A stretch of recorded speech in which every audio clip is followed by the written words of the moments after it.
time to spill the secrets.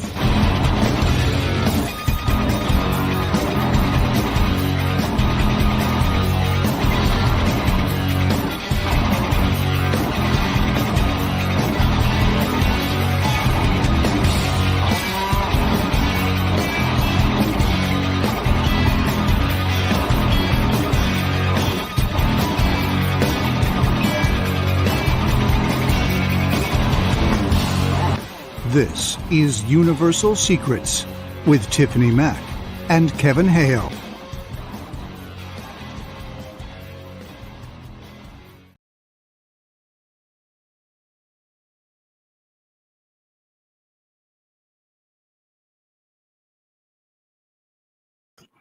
Here I am. Happy Tuesday, or as I would say, if Tiffany was here, it's Tuesday night. You know what this means. Universal Secrets. Usually it's Tiffany Mack. I'm Kevin Hale. Tiffany has some family stuff going on tonight, and we thought we'd do a rebroadcast of an event that we did back in 2021. It was one of the last shows we did before we went on that hiatus. So I'm gonna show clips from Contact at the Compound 2 Dose. Again, this was October 9th, 2021. Tiffany and Brent hosted the event at their home, and we had some cool guests. Micah Hanks. Who else? We had Terry Lovelace, Sierra Neblina, Rebecca Geracitano, Jamin Olivencia. I can't speak, probably because I don't know what. I'm tired, and I said I'd do this show. Who's in the chat? We got Maria and Bobby. Thanks for hanging. I don't know what this is going to be. I'm just going to do the rebroadcast and chat with the people watching in the chat room and get people kind of reacquainted with some of the guests that we had that night, as they will be future guests on some upcoming shows. For people following us or watching us, please follow, like, subscribe to our podcast, the show. It's someone asked me the other day if it was more of a show or a podcast, and actually I think it's more of a show now. This is a live thing on Tuesday nights, 8 p.m. Eastern, and then I drop the audio on the podcast platforms a few days later. But it's really kind of a show more than a podcast. So, or it's whatever Tiffany wants to call it. I'm just here for the red lips and the ride. Again, let me set this up. Usually someone's talking like her, so I can do production stuff in the background. So this was it. This was our logo that we had for Contact at the Compound 2. Maria's in the chat. Maria was there. Actually, it was the first time I got to meet Maria. And then it just went downhill from there. Just kidding. It's went everywhere. So yeah, we had Micah Hanks, who actually was like the guest co-host with Tiffany. I was kind of doing production work, off to the side, and Micah and Tiffany led the show. And the first segment we'll show is Terry and Sierra talking about their experiences, UFO alien experiences. And then the second part of the clip that I will be airing tonight is Rebecca and Jamin, who will be talking about ghosts and regression and past life and all this stuff. So that's what we're doing. That's where we're at. So let me see who we got in the chat. Greg, do you remember the other night? That's funny. We're going to talk about that. Well, we're going to have a good time in the chat. But tonight is, again, just sharing an event that happened in October 2021. Again, it was one of the last kind of shows Tiffany and I did before taking that 2-year hiatus. And so Tiffany and I are back doing our thing, and we're doing it with our friends. Friends here. So Ron's there. Hey, Ron. So yeah, that was Contact at the Compound. Let me line up and I want y'all to help me because I will hear the show from my speakers because it's on my computer. But let me know how the sound is for those who are pretending to watch and listen. Humor me, help me. All right, Contact at the Compound. Let's do this. Tonight I probably could have used a second set of hands or eyes for some kind of thing. All right, here we go. First up, Terry and Sierra is the first guest. Micah, Tiffany, take it away. And a lot of people bringing special gifts. I just hope it's bourbon since we're in Kentucky. Well, we do have bourbon. Right. So afterwards, we will have some drinks. Otherwise, my chest will look as red as my lips, which is always nice. Yes, indeed. Yes. I also have to add, last time I was on with the two of you, of course, I was in my own respective bunker in Asheville, North Carolina. What a pleasure after the weird last couple of years that we've had to be right here in person, in studio with the two of you. Tiffany, you and I have had some rather crazy adventures together over the years. Kevin, I've dreamt of the day when we'd finally sit down together, my man. And this officially the start of many. The start of many, indeed. So we've got a lot to discuss. And, of course, these are unusual times. I mean, in the last couple of years, what have we seen? We have seen official acknowledgement of unidentified flying objects in the skies by our government. This has actually occurred on multiple different levels, many different times. And to a mixed and varied response. People who have said, oh my gosh, I knew it all along. Others who have said, well, is that the best video we've got? I want to see better video. But then I think there's this, group of people, core people, many listeners, of course, of this program who would say, this is really going to be evidence of a change, I think, that we'll look back on and recognize one day. The moment really when a lot of people's minds began to change, a lot of people's attitudes began to shift, and maybe people's awareness of the world around them and what exists in it began to change a little. So anyway, I feel like that's all kind of encapsulated in what we're doing here this evening. Great to be here. Absolutely. Indeed. Yeah. So I would love to introduce you to our first two guests.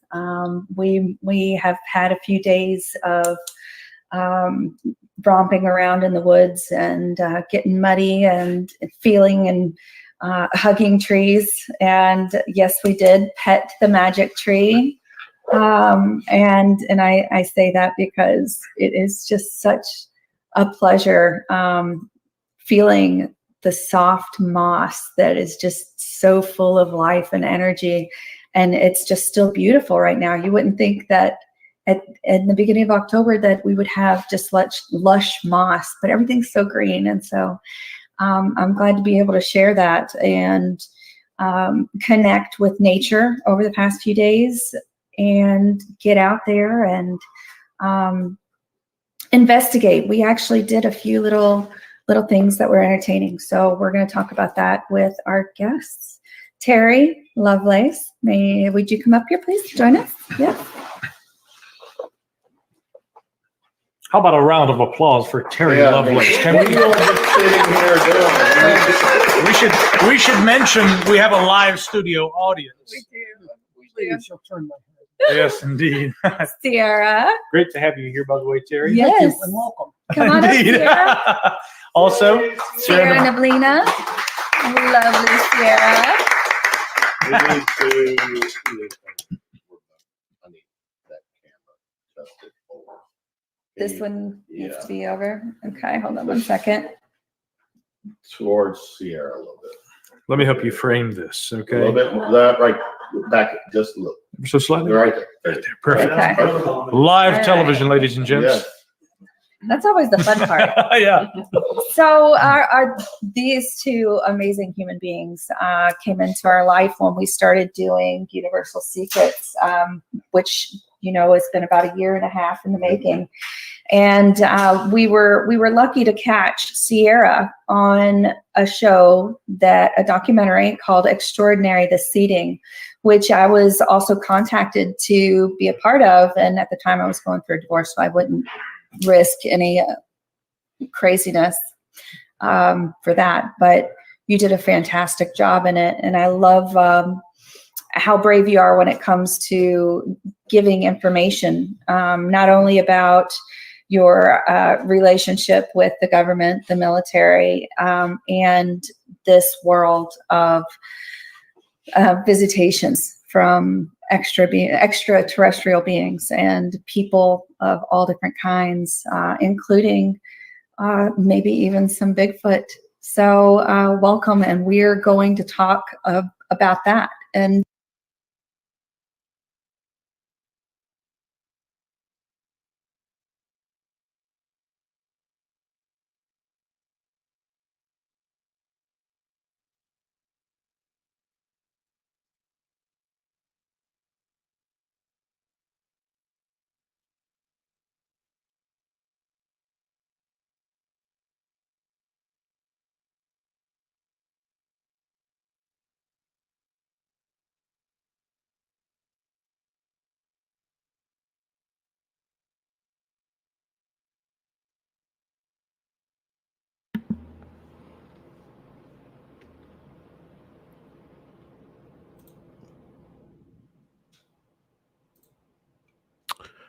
I don't know what's going on.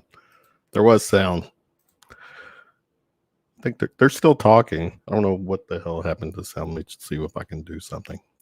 I don't know what I'm doing. Well, I do know what I'm doing. But you've had some experiences where you were on the craft, but you also saw it from the earth, correct? I do. Okay. Let's talk a little bit about your camping trip, and not necessarily about the trip itself, like getting into the nitty gritty about the craft. Let's talk about the shape first of all. Yeah. To be clear, this was in June of 1977 while I was on active duty in the Air Force. Mm-hmm. And a friend and I both went to Devil's Den State Park in the northwest corner of Arkansas. And we stayed in a campground. It was the first time I'd ever been camping in my life. For my friend, it was the first time he'd been camping in his life. So we wanted to be real outdoorsmen. Looking back at this, the whole trip was just kind of a strange adventure. But we drove 6.5 hours south from Whiteman Air Force Base to get into the park. And we trespassed into this restricted area. Actually wasn't even in Devil's Den State Park. It's a piece of federally owned land. And set up camp there. And toward the evening, we saw some crazy lights on the sky, on the horizon to the west. And we were in a remote area. I mean, there was nothing around us. And these 3 lights formed a perfect little triangle on the horizon. And we saw them rotate at first, like about 120 degrees, and it aligned the base of the triangle parallel to the horizon. And then they started to move up. And the craft itself was triangular shape. But it was deep. It was like 5 stories deep. And it was the size of a Walmart. I mean, it was huge. And I don't know how. So a couple of acres? Acres? Probably, yeah. I would have trouble with that because I don't know how big an acre is. But, yeah, but I mean, we have a pretty good idea with the Walmart. I mean, this thing is yeah, massive. Walmart. Picture Walmart. I mean, yeah, building not counting size. the parking lot. But yeah. Yeah. Okay. Yeah. Okay. And it was crazy because we weren't freaked out. We weren't afraid. We were calm. We were semi-sedated, and we just went to bed. And that's when they took us. Do me a favor, Micah, turn the gain on in the back up a little bit. The upper button. Yeah.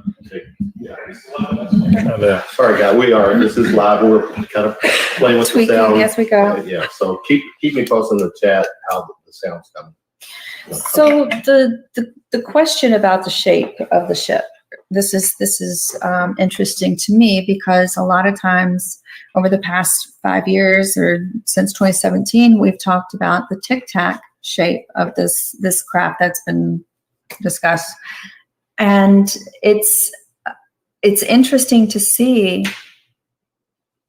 what types of crafts are out there. A lot of times they're not just a disc, and the military craft around that time frame in 1977. Were you aware of any type of craft that were in that shape? Absolutely not. I mean, I was active duty Air Force. I was familiar with aircraft, and this was like nothing I'd ever seen before or since. Really? Okay. Yeah. And it was absolutely quiet, absolutely silent, and it was just an insane night. I visited by nightmares. This thing. Did I what? I'm sorry.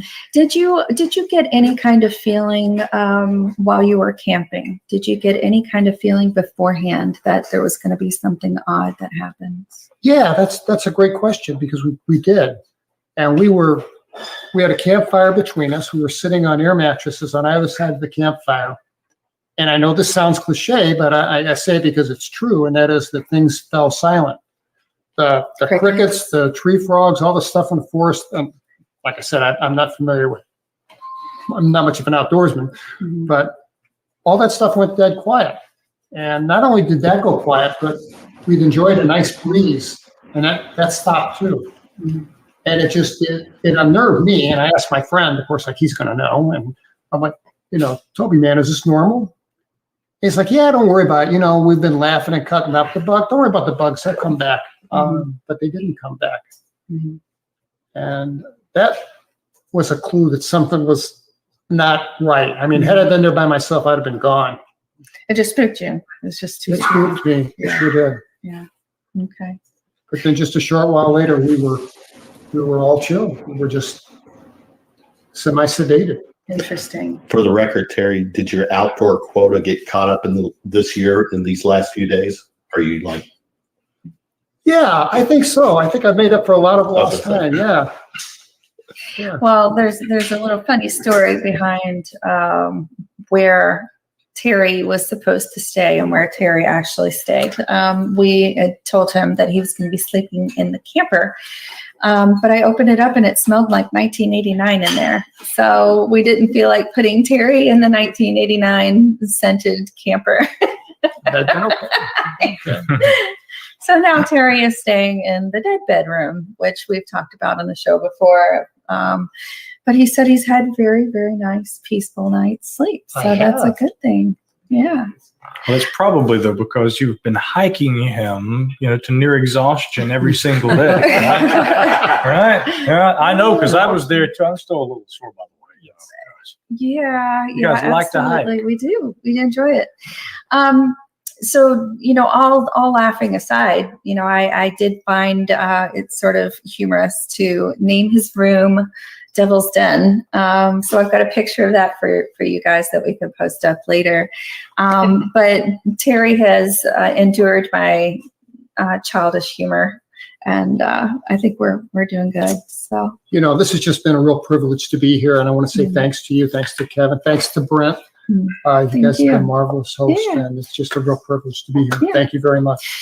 So let's talk just momentarily. Micah, did you have any other questions? Okay. I wanted to talk about your experience here. So we walked down to the magic tree, and we got some interesting readings when we went down to discuss using the ghost box. Yeah, I have an app on my phone. Necrophonics. It's a great app, $10, and it does some amazing things. And we went and visited the tree, and it's amazing. This tree. Brent told me that he had an arbiter, guy knows trees.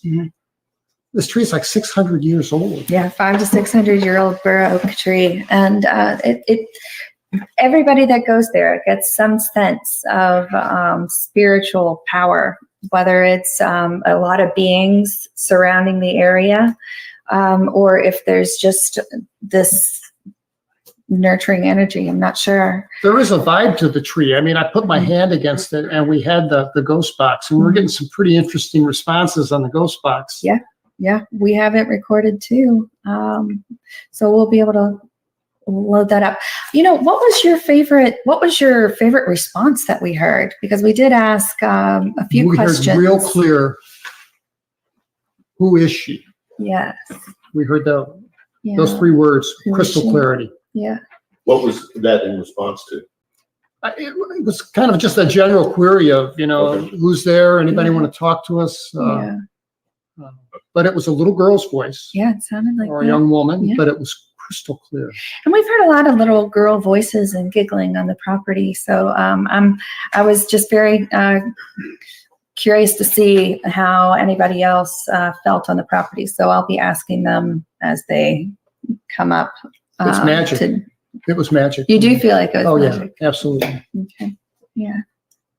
Does the idea of camping, does that bother you at all? Would that be something that would give you,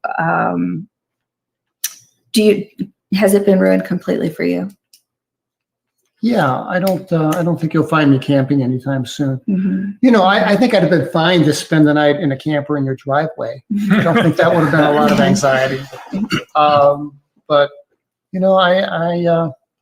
the outdoors are just not for me. And it's just the way it is. Yeah. But I've really enjoyed nature here in the forest, and it's a beautiful place. Yeah, thank you. Thank you. We love it. And no doubt helped by the company, right?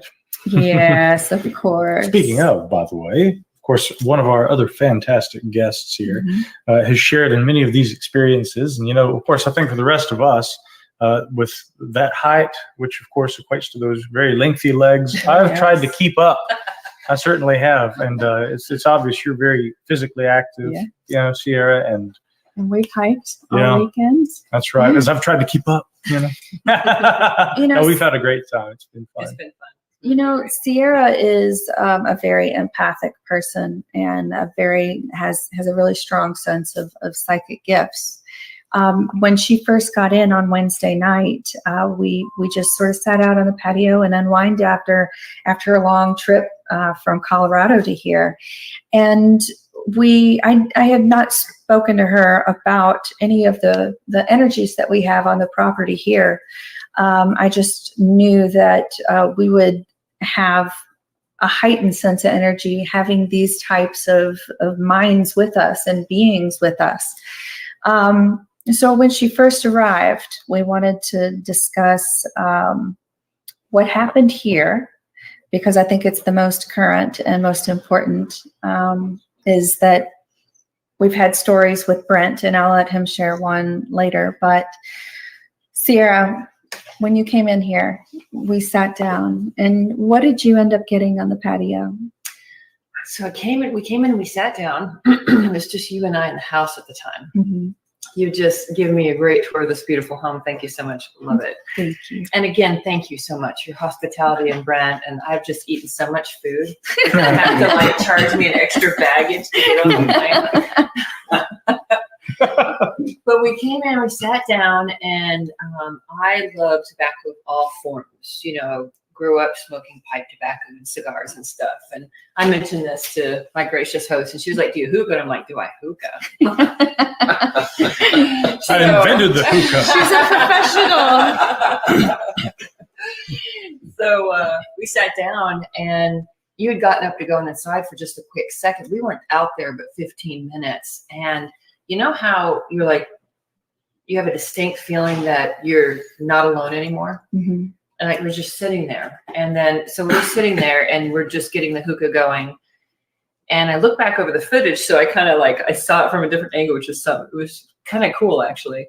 And I just, my back went straight, and I looked at her and I said, "We're not alone anymore." And she's like, "What's going on? Where's it coming from?" And I kind of just did a quick 360 scan around me, and it was coming from right here. Which was the direction of the path that goes down to the magic tree. Okay, and she came in the middle of the night, so there was no way for her to judge where a trail would be. Yeah. So this is all psychic intuition that she's gathering. Yeah. And I was like, I'm just going to feel for a second. And then it shifted from not feeling alone to feeling observed. Mm-hmm. And because there's all these different types of experiences that I've had being in the presence of different things. And it was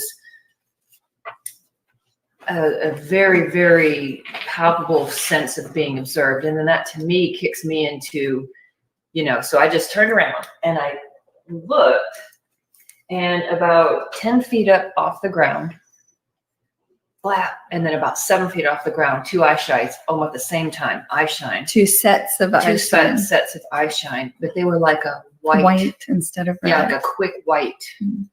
And I was kind of judging where the ground was. So the next day I did look, and I was like, yeah, it's pretty far off the ground.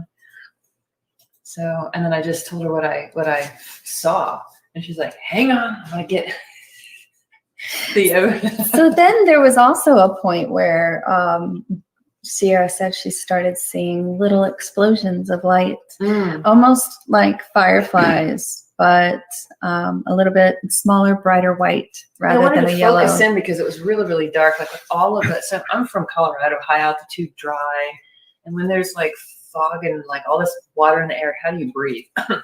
It's humid here. It's very humid. Takes a lot of practice, let me tell you. So it makes the dark darker. Does that make any sense? It's almost like it's the darkness you're seeing into. So I was like, now wait a minute. I know I've been flying for a minute. So I took my glasses off and I was looking, and I started focusing. And then I started looking with all my eyes. Mm-hmm, mm-hmm. And all of a sudden it's like pop, pop, pop, pop, pop, pop, pop, pop, pop, pop, all about 10, 15 feet off the ground. Which is similar to a firefly display at night, but this is about, I don't know, at least a month past firefly season. So we haven't had any. It was bright white too, instead of like the yellow kind of glow that they do. Mm-hmm. And it was a lot faster, like almost like a pin of light that poof, poof, poof. Not something that's going light. You know what I mean? It's like poof, poof, poof, poof, poof. And I've seen them before. I've actually seen them traveling in England, and I call them like the sprites. You know what I mean? Like these energy things. And then we started talking again, and she's like, what else do you sense? And then I had the strongest feeling to stand up and walk in that same direction and go stand in another part of the porch and tune in. And when I did, I said, do you have a neighbor over here? And she goes, certainly not one that would be up this late at night. Especially on a Wednesday night. I said, a man and a woman, they're talking over here. Are you sure? She's like, yeah, no. And then she started hearing those voices, like a conversation. Mm-hmm. And then I heard another voice over here. So I don't know if we were hearing 2 different conversations, or she was hearing both sides of the conversation and I was only hearing one side. Mm-hmm. So that was, it's pretty incredible to have this type of auditory interaction and having someone confirm that I'm not crazy. Do you know how nice that is? We talk about stigma, and we talk about how people can persecute you for even the most basic things in life. And it doesn't matter what color you are. It has nothing to do with that. There are so many different types of people. Truly. And then we were sitting there, and then amazing. And then you're like, what else do you feel like through the yard? And then I just sort of went from that direction, and I scanned, and I just sort of looked, and I'm like, what is all of this going back and forth? It's almost like a road of just activity, and I could just feel layering upon layering of history, different things and different energies moving back and forth and back. I mean, it's just a literal highway. It is the highway, and it's the Oldham County Road. So and she told me, and I was like, oh. And it's right beside the magic tree. Yeah. And we still have the ruts from the carriages and the horses, and we occasionally find horseshoes and things like that. So feeling that energy and a couple hundred years worth of energy, to be precise. So yeah. It's a lot. I was tuning in. It was like the more I tuned in, the more loud it got, and the more that I could feel from like settlers to farmers to natives to not only that, but I'm almost Since I've slept here a couple of nights, I think there's a ley line that runs back there somewhere too. Energetic ley line that could be actually amplifying some of this like holding and amplifying some of these things that have happened. That and underwater caverns and waterways actually helps, and having flowing water on the property, I think, is supposed to help. Absolutely. Yeah. It's cool to have the fossilized seabed Yeah. back there, and the fossils, Micah, you could speak to that. Yeah. Well, there are certainly a lot of fossils in this property. And I got up a little earlier this morning and didn't want to wake Sierra up. Otherwise, I told him to come get me. Otherwise, I'm going to say she would have been right there because, after our first trip down, we all went down together, and Sierra said, "If you want to go back, man, I'll go with you." So we were excited to get back down there. But this morning, before everybody got up, I snuck out. And it was a beautiful morning. It was 59 degrees. I walked down. Again, there are obviously remnants of the ancient seabed that you see here. You are seeing everything from corals. I mean, again, these magnificent blossoming green corals Tiffany had talked about for months before we got here. And of course, horned corals, like dinosaur teeth. They do. They look like great big dragons. So anyway, there's so much of that down there, and so you get a lot of the old along with the new, and some of it juxtaposed against one another, which kind of makes for a very interesting vibe, I think, in a place like this. A lot of energy, a lot of history. Yeah. What else did you find? You actually found possible, let's just say, human remains, because that makes it more interesting. Wait.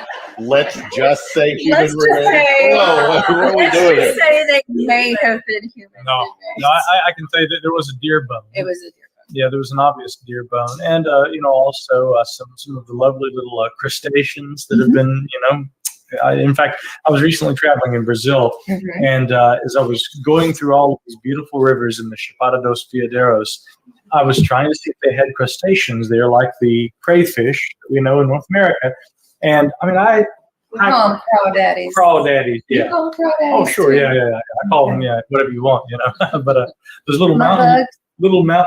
mud bugs, little mountain lobsters, whatever. But and after hiking for days, into waterfalls and these beautiful rivers in Brazil, I found lots of fish, crayfish. But after 2 minutes in Curry's Creek, there were crayfish all over the place. Yeah. I almost reached down and just grabbed one and picked it up.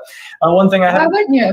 Well, I just didn't get him quick enough. I was going to try and scare you. I always like to scare Tiffany. I She's do hard that. to scare them. I don't do that to my kids. I pick them up and chase them around. So I don't know why you. Actually, You assumed that I would be scared of a No, actually, Already? full disclosure, I told her I was going to try and grab one. She says, make sure you get him back behind, the tail. Go behind him. Go behind him, yes.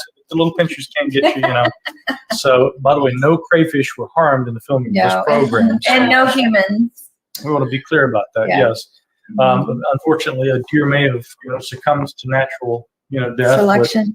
Yeah, that's right. And lots and lots and lots of millions of year old clams and other kinds of bivalves that are now preserved beautifully in those fossil beds out there. But indeed, I mean, it's a very rich area, paleontologically, I'm sure archaeologically. I mean, we haven't seen evidence of that here on the property, but We actually, there was a gentleman who lives at the end of the street at the edge of our drive who has found Native American tools like hammers and things like that from the Stone Age, or at least the Stone Age on our property. I mean, it's not surprising. And again, you look, and we were talking about this earlier, when I was down there on the island in the creek, your husband and Terry were dispatched to rescue me because I, apparently had gone missing 411 for hours, and they were like, "Where's Mike?" And so here I hear this motor, and Terry and Brent show up, in a four-wheeler to retrieve me, and I get a text message simultaneously from Tiffany saying it's breakfast time. But I told you guys, I said over here on this land, as we're coming out and we're seeing white-tailed deer just leaping across the trail. It's beautiful, majestic. I mean, there's so many deer on this property. Yes. And I said, guys, again, how that looks right now with the forest and the deer, 3,000, 4,000, 5,000 years ago, it would have looked like that. And the indigenous Americans who were here then absolutely would have, seen the same thing. They would have seen the same thing. It would have been very similar. And of course, evidence of their presence here, no doubt, has been found. Yeah, absolutely. Let me chime in real quick. Terry, earlier today, you had the opportunity to spend some time with one of our guests on an upcoming segment here soon. Regression. You did a little bit of regression there. I did. Rebecca was kind enough to help me out with that. I've never been regressed, with the exception of 1977, courtesy of the United States Air Force Office of Special Investigations was my last hypnotic regression, and this was a lot more pleasant. I had one incident. I'll be brief. From April 16th of 2019, I sleep with an iPhone in a t-shirt pocket, and I had a reading on my iPhone the following morning from 5:24 a.m. that I climbed 6 flights of stairs, and I didn't get out of bed until 5:55. So we went and we focused on that particular day, and it was really fascinating because I could see this play out in my mind's eye. I mean, it wasn't a clear linear memory of anything, but it was more like little sequences of stuff that happened. And I recalled going through the morning air at 5:23 a.m. It was still dark outside. I could see stars, and over my head was a... Yeah. Was that a triangle crack? No, it was a saucer. Okay. Very similar to one that I have on my phone. Gotcha. Took a picture of it, and the underneath was black. And I went up into this thing, into the darkness, and that was kind of God. made me kind of anxious. Like, yeah. But Rebecca was very kind and brought me through that, so it was kind of eye-opening to me. Okay, good. It validates that that happened. And the thing that I like about Rebecca's work is that everything is really comfortable, calming, it's peaceful, it's not something traumatic, and it's not something that she uses as a tool to manipulate someone's mind. This is all questions that you're asking yourself, and she walks you through it, which is amazing. So I'm glad you had that opportunity. Yeah, very grateful. And it's been wonderful to have you all here. Is there anything that you wanted to share about your, before we let you go? I know that you want to go out and sit by the fire and have a drink, but is there anything that you wanted to share about the MyLab situation? Because I know that you've not talked a whole lot about that. I haven't, because it's been an unraveling sort of situation. I had basically memory suppression of around a 5-year-old time, and some of you that have been following me through social media over the last several years know that I kind of hit a rough spot in my life, ended up being homeless and kind of couch surfing for a little while, and it kind of brought on some PTSD and stress. And in the middle of all of that, the Above Majestic documentary came out. And I just happened to be watching that one day in 2019, and I caught a picture on there, and I froze it and rewound it. Well, the picture in there of a child being strapped to the bed and a car being, held down was me. And I was like, it's like, okay, maybe I'm just. So I sent it to my mom, and she's like, "What are you doing strapped to a bed?" She was very upset. Oh. And what it's done is it created this stress in my life, to be quite honest with you, because I thought that I've had a lot of high strangeness that have happened in my life. I think that there's some secret space program stuff running through there, the hybridization program for sure, other different things with regard to astral projection and so on. But I had all of these memories come back in one thing that happened listening to Corey Good speak one day in 2013. And then it's like I suppressed them again, because I've been working on my autobiography, trying to get it all put together in some way, packaged up and put out. But it caused me to just put it on the back burner. And then I've been working with, I'm a veteran, a Gulf War veteran. And Thank you both for your service. Yeah. Thank you. Thank you. And I started working with the Veterans Center, some counseling and PTSD and different things like that. And she goes, there's something that happened to you around 5 years old. And I'd started having in the last 3 or 4 years.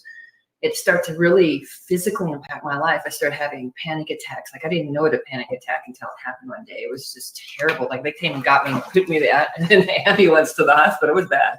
Yeah. Started having, I couldn't panic attacks when I would sleep. I would wake up constantly and then became sleep deprived. And it's all of these memories still trying to come out. So I am still in the process. And for the first time in my life, I'm 51, I am willing to sit and go through regression. And this winter, I'm going to still spend a great deal of time sitting and processing all of this, putting it in some sort of packageable type of a thing and getting it out there, because I feel like people need to know at the very minimum about what was going on. And maybe there's something that my story after going through regression can provide something for somebody else. And that's, the reason why I do that. I agree with you. Terry, do you feel like sharing your story is meant for other people to know that they're not losing their mind and that there is a real problem that we're facing? Yeah, the whole purpose, the reason I wrote the book, well, it was twofold. It was therapeutic on one hand, right? But on the other, I was quiet about this. I didn't speak about it for so many years because it would have affected my employment. So, right. But I want people to know this stuff is real. And if you hear somebody tell you that they saw something, don't be too quick to judge. Give it some reflection and know that this stuff is real. Yeah. You still have implants? I do. I had 2 sets. They're on my webpage, terrylovelace.com.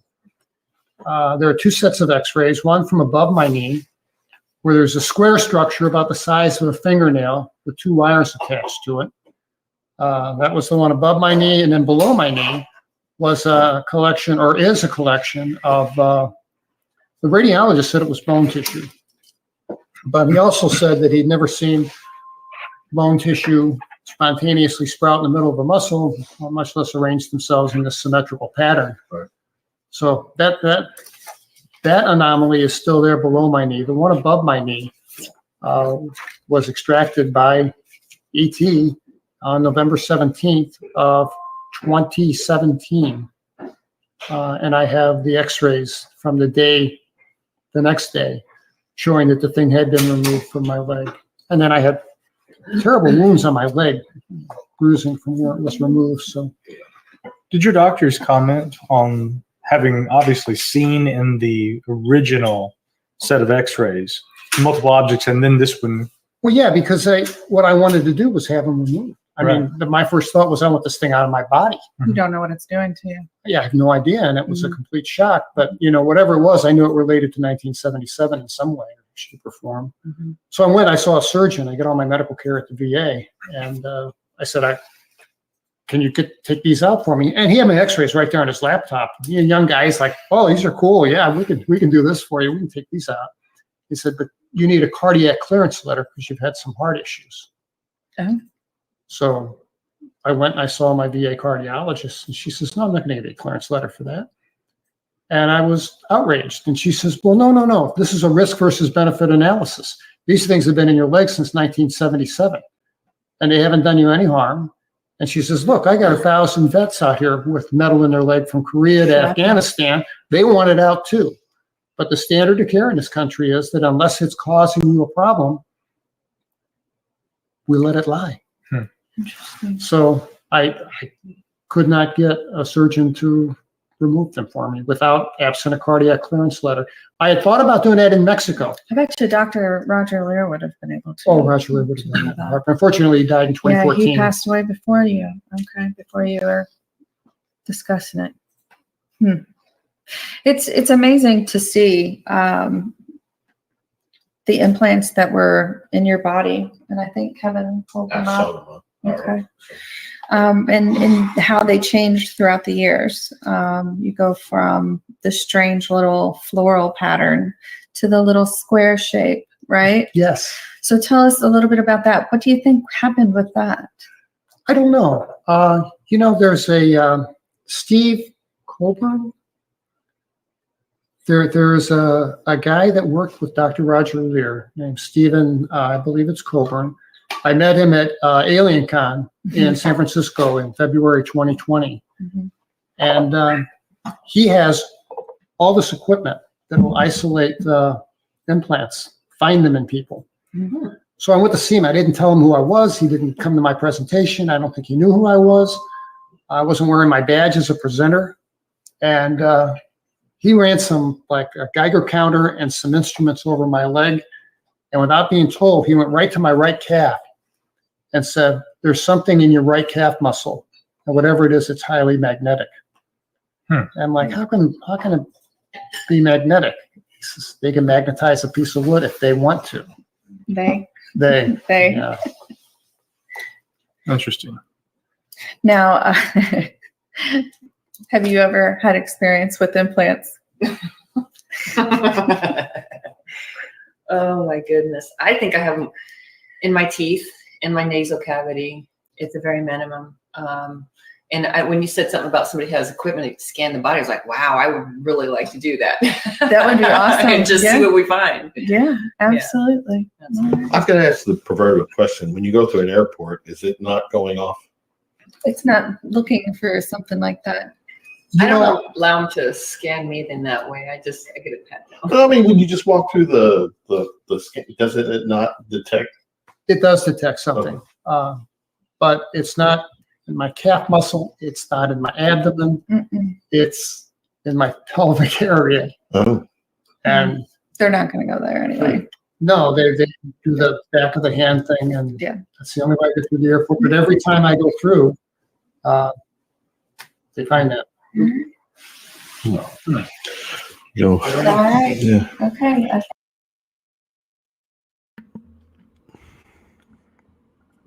Hello.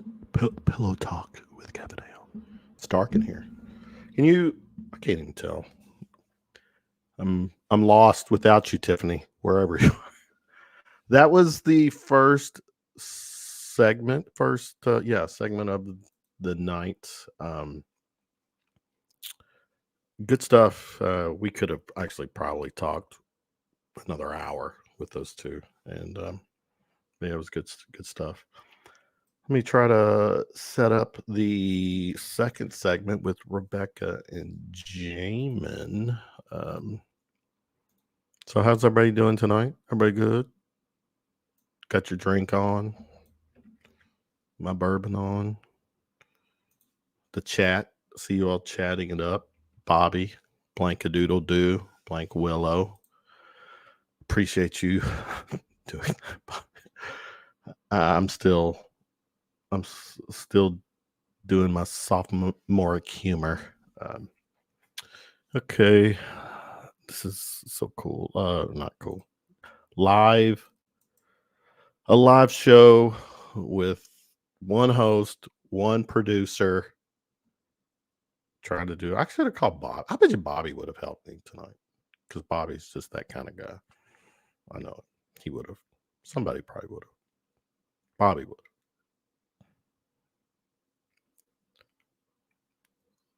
All right, let's see what we got. All right, lining us up. This is good old a live show. Let me see. Bobby spelling it with 2 Z's. Is that P-U-Z-Z top Y? ZZ bottom? ZZ bottom. Okay. All right. So here, this is the second half. There was a third segment, and it involved Brent Sipley, hashtag Sipley Irresistible.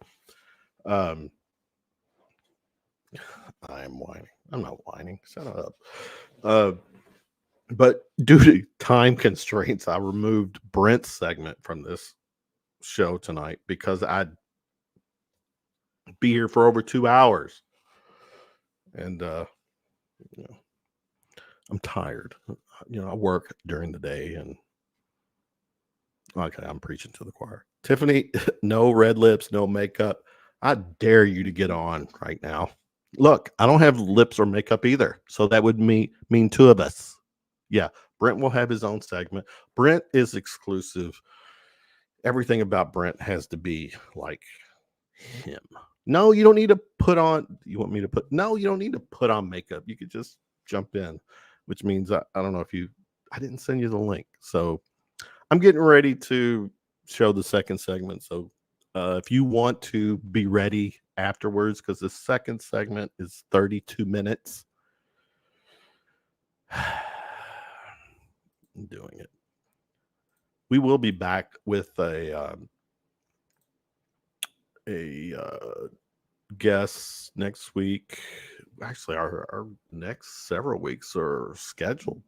Tiffany, just saying, she'll be on. I'll send you the link, and you can come on at the conclusion. But yeah, who we got? So this is. Let me share this. This is again. Props to Micah. Stepped in. I mean, it was just this whole week, this whole event was so cool. Got to hang out with these cool kids, and again, I'm gonna this segment too is to kind of reintroduce Jamin to our audience. Jamin will he's in Portugal right now. He's supposed to be joining the show maybe late June. So damn good guy. He's just, man, he's the best. But let's get this started. Where we at? Ready, set, go. Who's the cool kids with us right here? We have Jamin Olivencia, What's up, guys? and we have discussed different types of consciousness and spirituality with Jamin before, along with some of his spiritual visitations. So I'm sure that we're going to have some good conversation tonight. Absolutely. Let's go all the way. All right. And then we've got Rebecca Geracitano, who is our local guru. She is just an amazing therapist. She does past life regressions. She does a lot of quantum healings. Reiki too. Is Reiki part of your repertoire? Yeah, that's Reiki. Yeah. Energy clearing. Yeah. Hypnosis, past life regression. But the real question is, Rebecca, have you ever wrestled in a wrestling ring like our man Jamin? I don't think so. Talk about past life regression right there. That's where it's at. Indeed, spiritual wrestling and real wrestling. You know, as we're getting started, I must ask. I noticed you came in with a bottle of mineral water, my friend. I have. Yes, indeed. And you can tell I'm fancy, couldn't you? Yes, I could. I guess. You're fancy While with we're your here, we'll do a little shout out Yes, indeed. to Pellegrino. Yes. Thank you. We thought we would get a glass of water, but then we realized we were both mineral water aficionados, and we could just have mineral water together. It was incredible. The ultimate spirit. Yes, indeed. Yeah, my cup's right there. I just can't reach it, but you know. I was going to put your name on it because we were both sharing.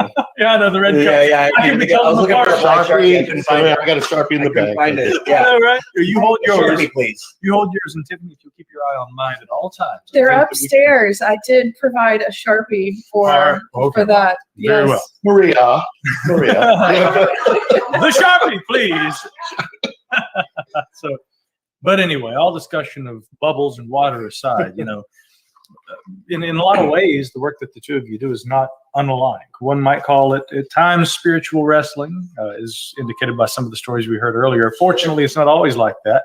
You have a background, of course, with actual wrestling, Jamin, which has brought you into the spiritual kind of area of working. Let's start there for you about your journey, and then we'll get into your work, Rebecca. So, yeah, the journey for me, well, it started since childhood, but, you know, from a spiritual standpoint, when I was 4 years old, I had a vision. I watched pro wrestling on TV, and I had a vision of me doing it. Mm-hmm. I saw myself actually in a ring performing. Even the way my body had turned out physically after, you know, working out and eating and doing the thing, the way I saw it as a child is quite literally the way it ended up turning out.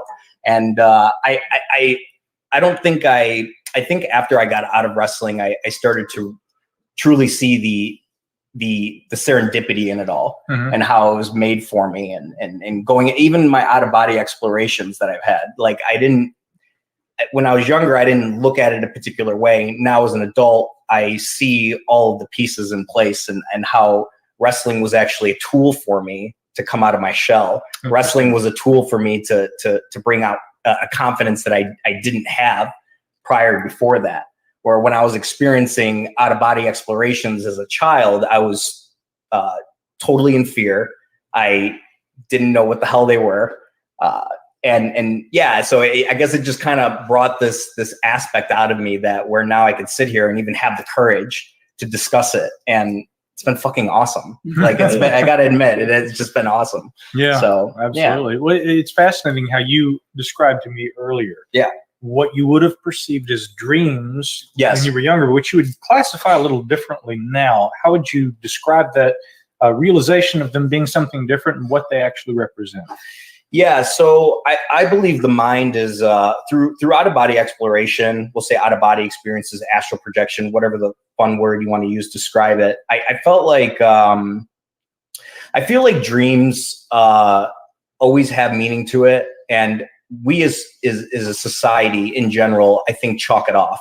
I think we say, "Oh, it's just a dream," ha ha ha. Or even if you take imagination, for instance, I think imagination is like no different than a dream, and the mind is a fucking powerful thing. And yeah, so people can chalk off it as a dream, and you may only experience that level of consciousness with the definition that you place on it, saying it's just a dream. But as we were, you don't explore it any further. You just sort of write it off. Yeah. And me and Michael were discussing earlier. It's like, yeah, but if you say, hey, like, I had an out of body experience, or I was astral projecting, I believe you're actually setting your mind up to go deeper into those realms, because you got to have an enthusiasm behind your dreams in order to see more, I think, from at least for me. And out-of-body exploration was always a very natural occurrence for me. So I know there are a ton of people out there who take classes on it and meditate to get there, and that's all fine and dandy. But I think the way you communicate with yourself on a daily basis about those experiences will actually enhance the experience itself. Right. If that makes sense. Certainly. You need your dreams. Yeah, absolutely. Yeah. And with imagination in general, if we're going to break it down for a second, like, yeah, my mom taught me how to meditate at the age of 5. You know, I was mentally handicapped as a kid. So instead of putting me on medication, she taught me how to meditate. And what a smart mom. She's fucking awesome. My mother is so smart, and she knew, and she told me years later what my conditions were. But your mom was also a shaman. Yeah. We, my whole family, I guess. Your family has this spiritual side, and they don't ignore it. That is so. It's relieving to have somebody like that in your life, and you were lucky to be born into that type of family. Yeah, because you're not being judged, right? Or you're not being. It's just. And I said this on the show with you guys a long time ago, if you remember. Like, when I would tell my mom about my dreams, I would say, "Oh, there's these shadow creatures, and they're choking me, and sometimes I feel like they're like physically trying to like have sex with me." There was a lot of weird feelings I would get from those, and she'd say, "Hey, like, just stare at them."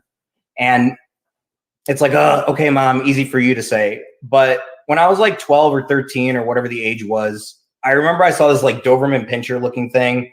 Its skin was falling off. It was foaming and drooling from the mouth. And my mom's like words came through the Rolodex of my mind. And she was like, "Hey, why don't you, stare at it. So I just stared at it. And the more I stared at it, I started noticing its teeth and the details of how it looked. And I became almost fascinated by what it was. It was no more, the fear kind of washed away. But the minute I said, "Oh, am I creating this?" The minute I said that, the whole entire thing dissipated in front of me. Wow. And that's when my enthusiasm for out-of-body exploration started to like explode, because going to bed at night as a child was super scary. It's like, oh, I got to go through this shit again. I gotta deal with. I hate my mineral water. That's right. Make sure you get that mineral water, my good man. Absolutely. Staying hydrated is very important. I bought that just for you, Jamin. Thank you. I know. I saw the case of them. Yes, I got a thank case just in case you were thirsty. Yes, indeed. So I think when there's an enthusiasm behind your mind and whatever it is you focus on, let's take it down to physical. If you're in a physical, we're all in a physical experience right now. But if you're looking at something with much enthusiasm, whether that be bad, good, or however you perceive it, you get more of that shit. And when you're when you're out of body, those things are happening immediately. It doesn't matter. Like I can think of, oh, I'm rich. Oh, I can think about, oh, I'm ugly.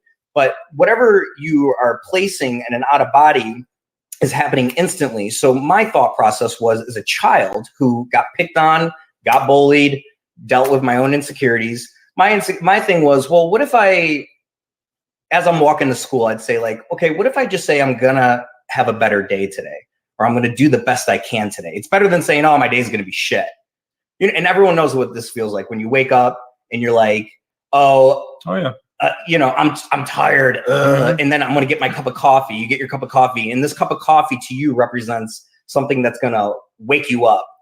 But now you're associating with your mind certain things that come with the coffee. So every time you have a cup of coffee, you're also saying to yourself, I'm tired. And I feel like in a physical reality, everything, the laws that are happening out of body are the same that's happening in body. The only difference is in a dense reality, things are taking more time to develop. So if you practice that shit enough every single day, then you shall see it. Now you're talking about setting intentions for every activity and manifestation. Sure. So, and that's something that you deal with in your line of work, Rebecca. Can you explain what you learned about that process and how we can use it to get over a lot of the trauma that we experience as experiencers of this phenomenon and others? If you're putting it in the context of what Jamin said, so, I'm an old Casey student, thoughts are things, so we can create a reality. And there's other areas of thought that believe that what we bring in mind, we create. And so I guess in the respect of what I do, and by the way, I'm a big dream student. I mean, I did my culminating project in dreams. Nice. So it's been a dream group. You can do a lot of healing work. And what I explain to people when I do this work, when I do regression, so to speak, everything is energy. Okay, our emotions, our feelings, our memories, our dreams, and even Carl Jung talked about them as being energy manifestations that get triggered while we're at sleep. And so there's so many different levels of dreams. We have psychic dreams. We can have understanding what's happening in our bodies. There's so many different types. They're beautiful, by the way. So I'm right there with you. But in relation to what I do, that's what I do. I explained it like earlier when you worked with Terry, that whenever we're doing regression work, we're connecting with those energies.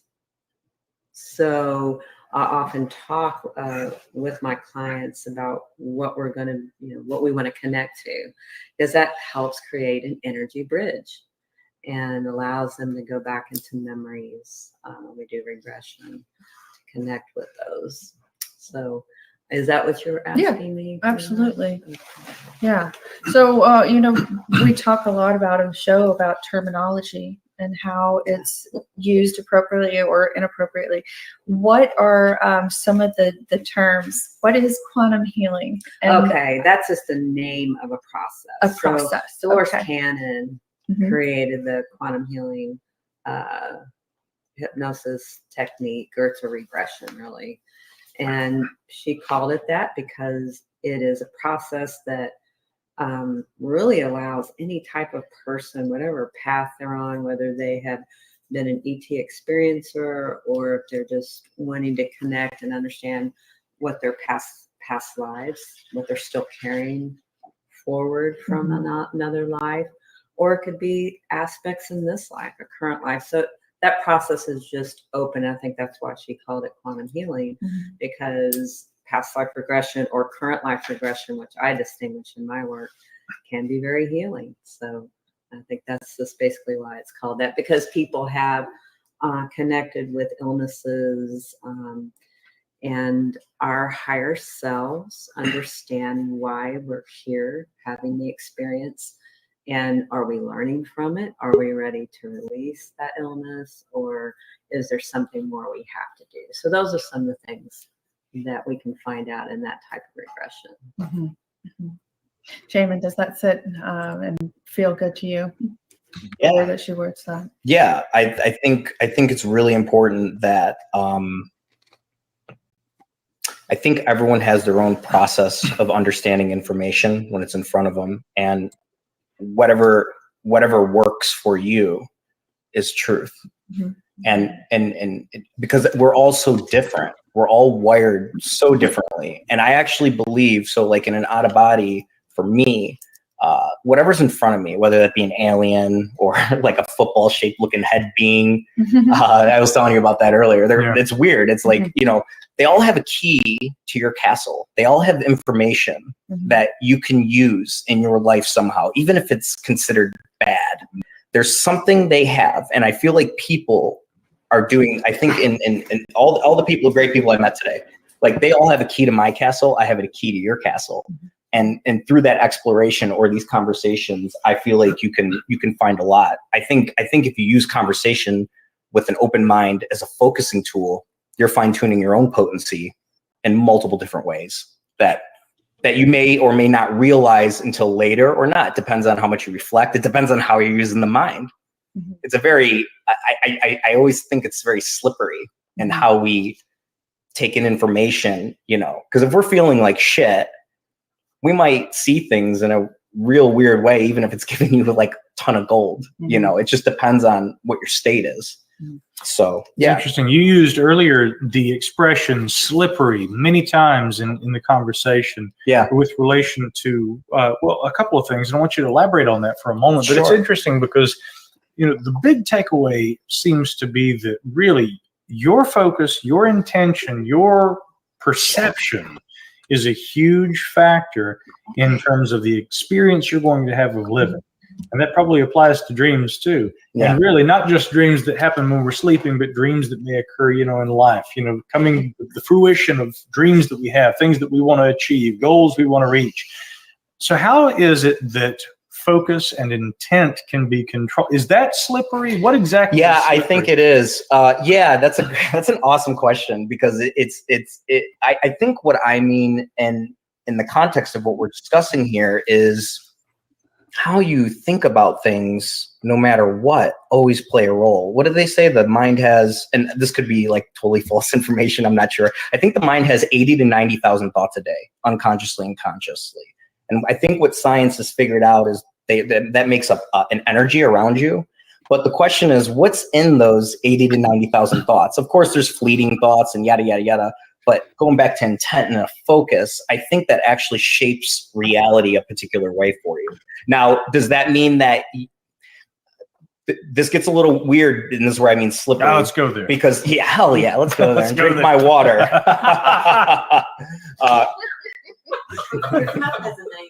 That's right. Hey, we actually have the labeled cups. Thing number 2. Wait a minute. Who's thing number 1? Oh.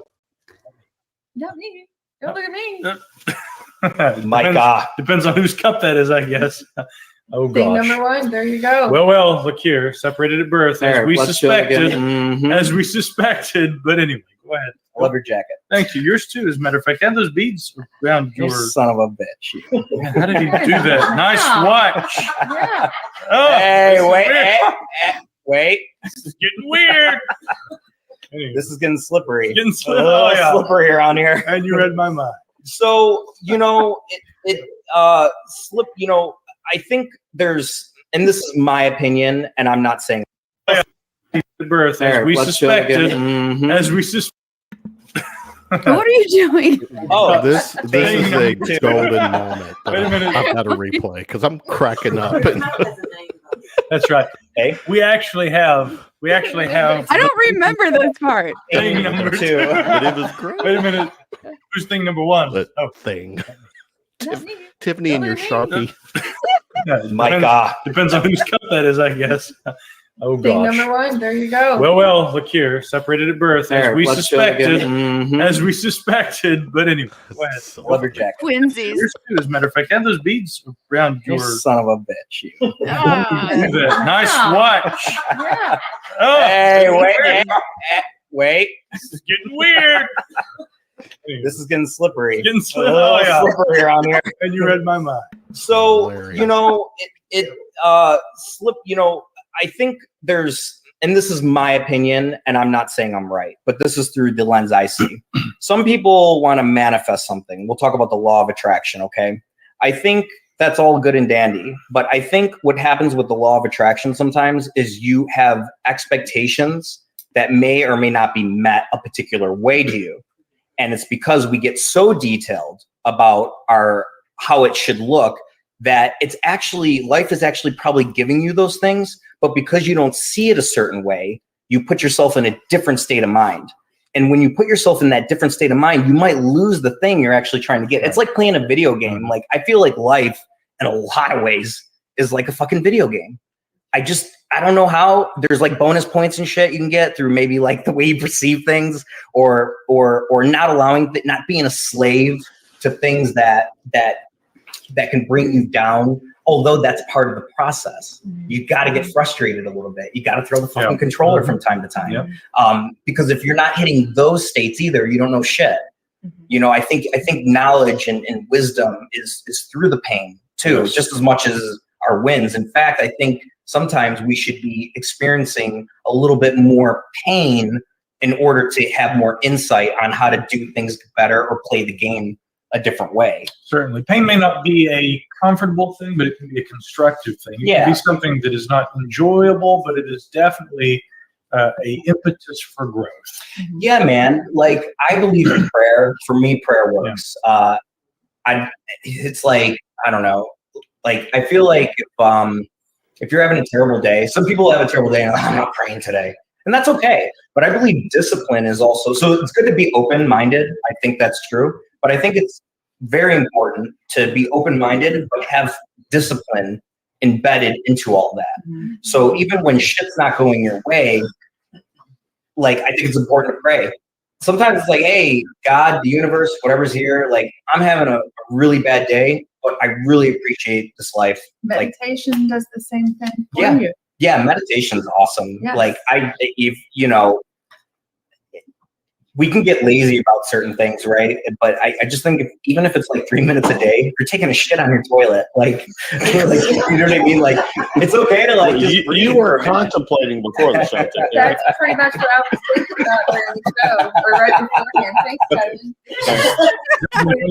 Phrased in a way that we can all relate to, I think. But, coming back to the slippery idea. Yeah. Rebecca, I think that in your line of work, specifically helping people to achieve awareness of thoughts and experiences that maybe I don't want to put words in your mouth, so maybe you can phrase this better, but helping them reclaim certain experiences that are stored in the mind. I mean, that too is very slippery. And I can only imagine that's a very difficult process, not only for many of the people who are experiencing it, but as the practitioner, perhaps for you as well. Could you talk a little to that effect? The reclamation or helping, your patients, that may not be the correct term. Clients. Okay. So a doctor. Correct. So to help your clients reclaim that aspect of their living experience, can you talk about that process a bit? Sure. Like we were talking about, sometimes we experience a little bit of pain.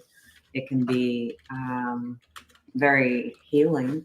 In fact, I tell my clients when we're working with the subconscious, we're pretty much going to hit an emotion somewhere. And I even tell them you're in a safe place to release anything you need to release. And if you need to cry, go right ahead. And most of the time they do. I have people just crying like babies sometimes, and I was like, go ahead.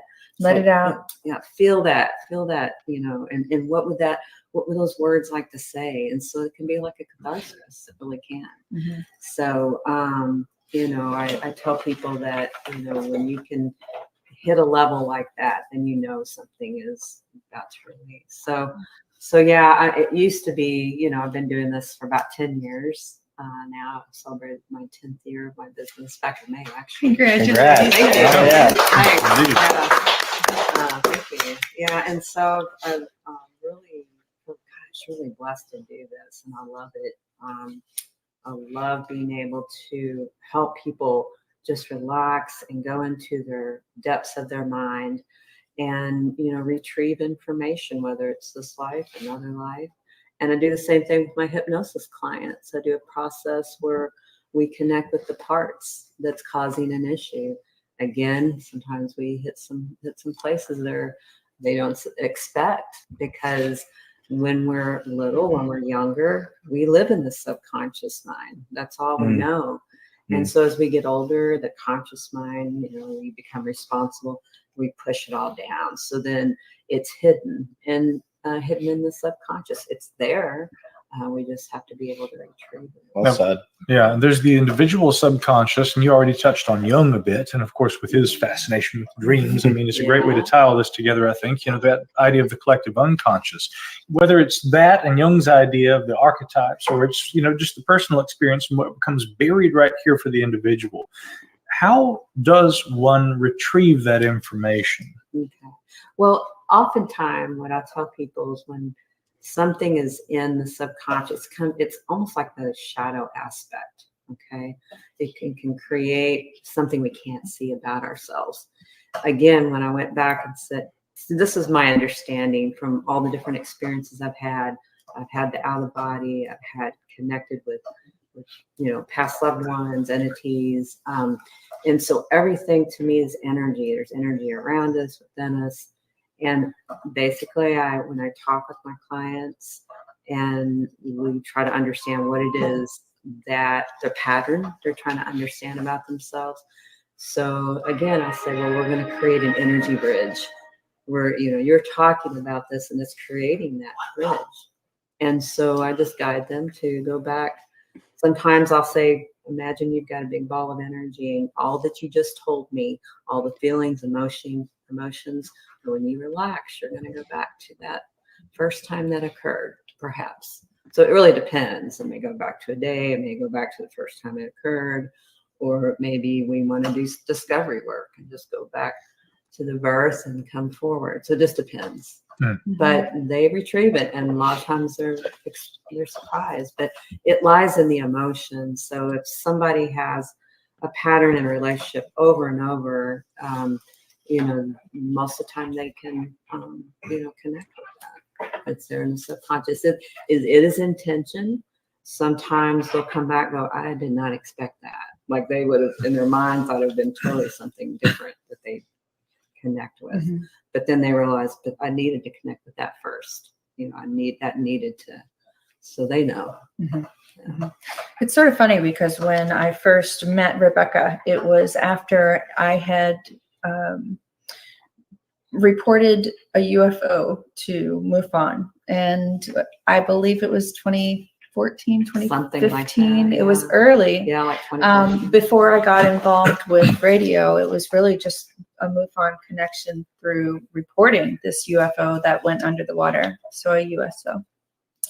But Rebecca was very sweet and very respectful, and I was able to investigate a little bit.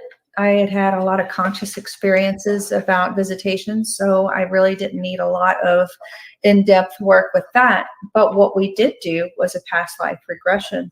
And in that past life regression, I finally realized my question was basically, why did I go to Greece? Why did I dream about it for so long? I dreamt about Greece and Italy and being there. And I knew from a very young age that I needed to go there. Of course, that I did end up moving there right after 9/11 for a few years and really enjoyed it. But there was a deeper connection and I could sort of feel it. And Rebecca was able to help me look back, and I can still see the image of the house that I was raised in as this little girl named Angela. And And I saw myself as a child with my father and my grandmother. And then I saw my goats and my rabbits over to the left side of the little hut. And it was just a 2-bedroom or 2-room building.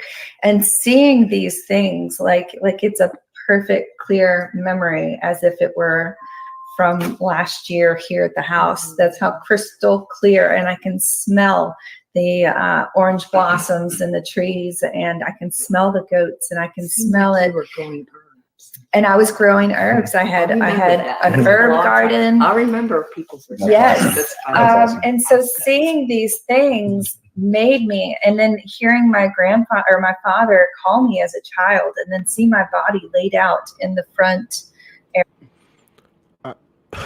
I got to do something. Mhm. Do something here. Check this out, Tiffany. Okay. Jamin and Micah, eventually their synergy connects. Watch what they do together soon with their cups. I can smell the goats, and I can smell it. We're growing herbs. And I was growing herbs. I had an herb garden. I remember people's. Yes. And so seeing these things made me, Twinsies. and then hearing my grandfather or my father call me as a child, and then see my body laid out in the front area of the house, 80 years later, or however many years it was, it sounds like one of these bizarre stories. Like how does it really relate? Was it a dream? Was it a fantasy? Is our brain overactive? Are we having breakthrough psychotic moments? There's so many things that go through your mind when you're traveling this bizarre, supernatural, paranormal highway that a lot of us have lived on, and being able to talk with someone about it and get this data, this information, based on questions that the person, the client, actually writes. And anybody that is actually nervous about having a regression, you have to find a good therapist, someone who is trustworthy, who is not going to implant memories. Is that something that actually can be done, or am I just totally making that up? It could, because in the subconscious, anytime, I always tell people that, like commercials, they're implanting things in your subconscious because you're not noticing, but maybe, later you think, why am I singing that song? Or why do I want to go buy this product? So, that's the hidden hypnotist. So, now there are, you don't want someone that's going to lead. You don't want a hypnotist or a practitioner who's going to say, you see that now, don't you? Or, so it's always basic questioning. What are you feeling? Or what happens next? What are you aware of? What do you see? It's never, ever do you decide somebody's. So you have to be careful with that. So you want someone who it's client-centered. It's about you. It's not about what the practitioner wants to do. Sometimes, I have the framework, the process I do, but they may go beyond that framework. And so it's a little challenge, but it's fun. Okay, where are they going now? What's happening? I do. Let me jump in. Tonight again, Contact Compound 2, celebrating a thing that we do, Tiffany, this podcast. You and I first connected, friendship, everything was 2016, and we started doing shows together then.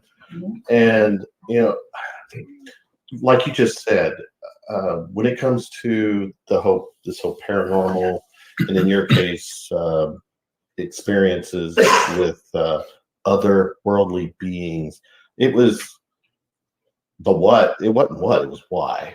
And I'm a firm believer that things happen for a reason. And when we connected in 2016 till now, look around. Or now. This journey of I've said this show it's the mythology of our show is your journey. And can you get the answers that you need? And look who we have here tonight. So. And I do believe that people need to listen to that inner voice and believe in your senses. They're there for a reason, and we ignore them more often than not. And when we do ignore these feelings, what does that do to your body physically? Well, I mean, it can cause depression. I mean, that's what depression is. You're repressing things and feelings and memories, and they can make you anxious. They can cause some things. Absolutely. Yeah. Okay. Well, this is part of your trip to me, Tiffany, as a friend. We're surrounded by more friends, but they're all bringing something. They brought something here to our event that has, their stories, enlighten me on things. And as an enthusiast, I'm a fan, and it's great stuff. But for you, from me to you, this is an opportunity for some more clarity in your journey. So, yeah, absolutely. All right, so that's the end of our second segment. We have one more coming up. So